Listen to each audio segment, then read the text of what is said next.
샬롬. 오늘도 말씀 묵상의 자리에 나오신 여러분들을 주의 이름으로 환영합니다. 찬송가 452장 내 모든 소원 기도의 제목 함께 찬송하시겠습니다.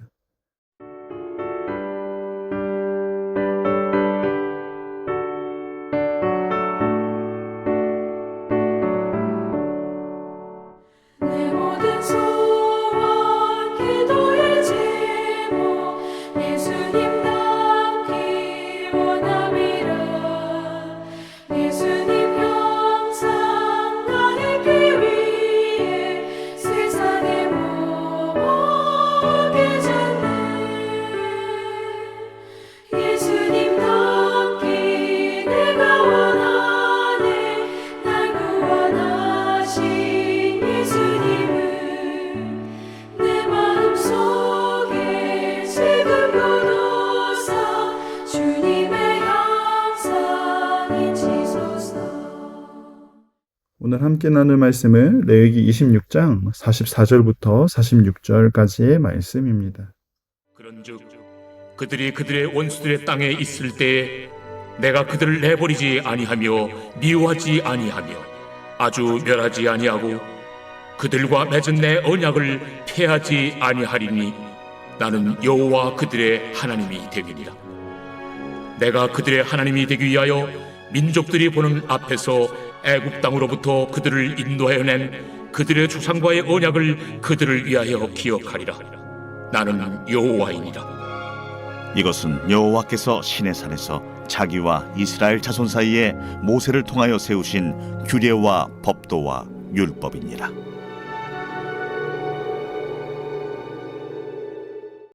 이 시간 그들을 위하여 기억하리라 라는 제목으로 함께 말씀 나누기를 원합니다. 사랑하는 여러분, 우리가 살아가면서 안 좋은 일, 힘들고 어려운 일들을 경험할 때가 있습니다.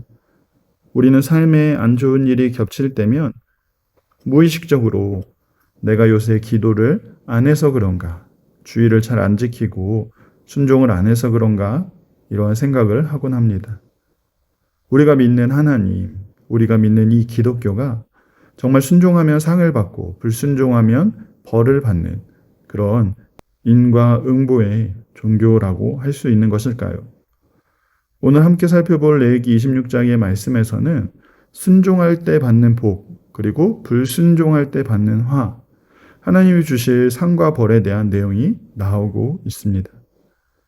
여러분, 우리가 계속해서 살펴보고 있는 것처럼 하나님은 레위기를 통해서 계속해서 강조하시고 있는 것이 있습니다. 나는 너희를 구원한 여호와라는 사실입니다. 하나님이 구원한 하나님의 백성들이기 때문에 1절 이하의 말씀처럼 우상을 만들지 말아야 하고 다른 신을 섬기지 말고 또 안식일을 거룩히 지켜야 합니다. 이것이 46절의 말씀처럼 너희를 위하여 세우신 규례와 법도와 율법입니다.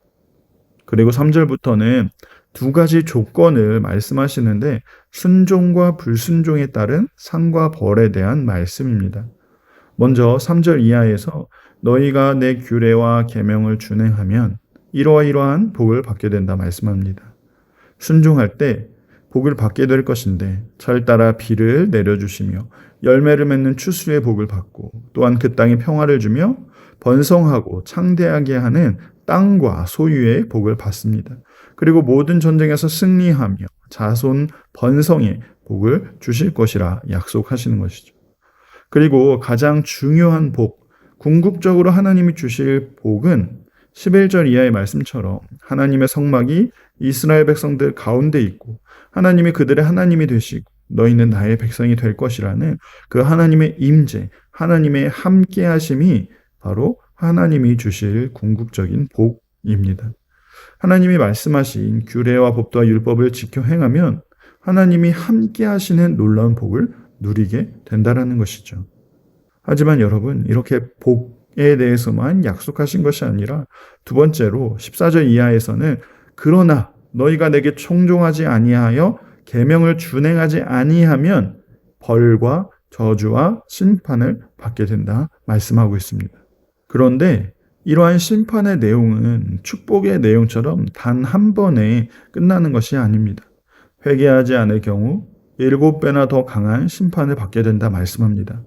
질병으로부터 시작해서 기근과 가뭄과 들짐승, 전쟁과 연병, 마지막으로 그 함께 하시겠다라는 성소가 무너지게 되고 이방 땅으로 너희들도 추방당하게 된다라는 심판의 내용들입니다.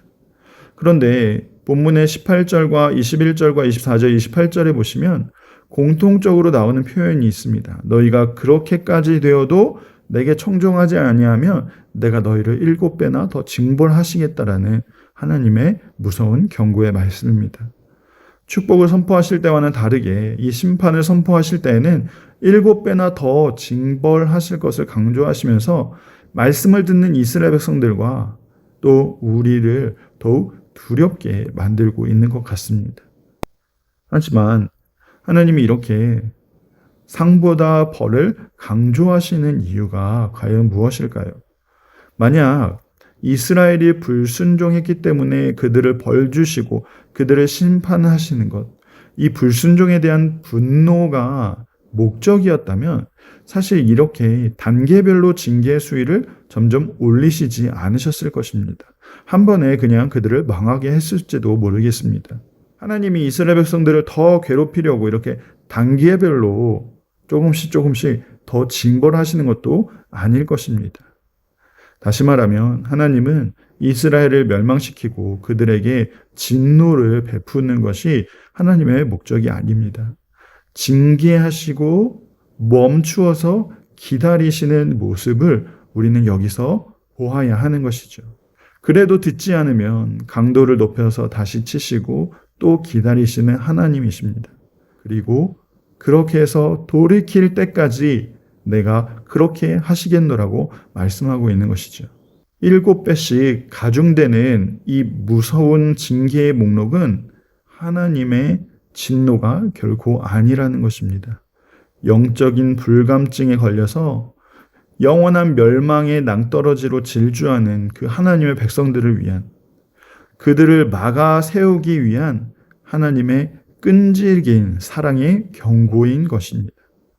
그래서 하나님은 심판에 대해 말씀하시다가 마지막 절 41절에서 너희가 이 경고를 듣고 돌아오기만 한다면, 너희가 마음을 낮추고 이 죄에 대한 나의 형벌을 기쁘게 받아들인다면 하나님은 다시 이스라엘 백성들을 회복하시겠노라고 약속하고 있는 것입니다. 사랑하는 성도 여러분, 우리에게도 지금 계속되는 고난의 연속이 있습니까? 말로 표현할 수 없는 답답함과 두려움과 걱정들이 계속해서 우리를 짓누르고 있지는 않습니까? 하지만 우리가 기억해야 할 것은 계속되는 고난이 우리를 깊은 절망으로 인도하고 있지만 그 고난의 끝에는 무엇이 우리를 기다리고 있습니까? 언약을 끝까지 지키시는 하나님이 우리를 기다리고 계신다라는 사실입니다. 이러한 고난의 터널을 지날 때 우리가 해야 할 일은 마음이 낮아지는 것입니다. 우리가 지금 받고 있는 고난의 이유를 우리는 결코 알 수는 없지만 그 가운데 우리는 낮아지는 마음으로, 겸손한 마음으로 우리에게 찾아오실 그 하나님을 기대하고 소망해야 하는 것입니다. 하나님만이 우리를 이 고난에서 벗어나게 해 주실 수 있기 때문입니다. 내 힘과 내 지혜를 의지하는 것이 아니라 낮아진 마음으로 온전히 하나님께 우리의 아픔을 토로하고 우리의 도우심을 구하는 것, 그것이 바로 낮아진 마음인 것이죠.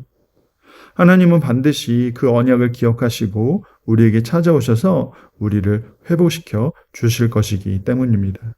그렇기 때문에 우리가 지금 당하는 고난 혹은 하나님의 징계는 우리를 버리시겠다라는 뜻이 아니라 이러한 고통을 통해서라도 우리를 영원한 생명의 언약 안으로 돌이키시려는 끈질긴 사랑이라는 사실을 우리는 붙들어야 하는 것입니다. 사랑하는 성도 여러분, 혹여나 지금 우리가 고통의 터널을 지나고 있습니까? 하지만 분명히 기억하십시오. 끝까지 우리를 놓지 않으시는 그 하나님의 놀라운 사랑의 손길이 지금 우리를 여전히 붙들고 있다는 사실입니다. 고난까지도 사용하셔서 우리를 돌이키시고 붙잡으시는, 우리를 포기할 수 없으신, 그리고 우리를 단 한 번도 놓아 본 적이 없으신, 우리를 놓칠 수 없으신 그 하나님의 강력한 손길이 지금 우리와 함께 하고 있다라는 사실입니다. 그 선하심과 인자하심이 나를 따르고 있기 때문에 오늘 우리의 눈에는 우리의 삶이 여전히 고통과 고난 같지만 하나님의 눈에는 가장 선한 길로 우리를 인도하고 계시는 것입니다. 오늘도 가장 좋은 것 주시는 하나님, 가장 선한 길로 인도하시는 하나님을 신뢰하시고 우리에게 복 주시기를 원하시는 그 하나님의 마음을 붙들고 그 복을 누리며 살아가는 저와 여러분 되기를 간절히 소망합니다. 기도하겠습니다. 사랑하는 하나님, 우리에게 복 주시기를 원하시고 가장 선한 길로 항상 인도하시는 하나님께 감사를 드립니다. 하나님이 이렇게 복 주시기를 원하시는데 우리는 우리 욕심 때문에 그 복을 누리지 못할 때가 많음을 고백합니다.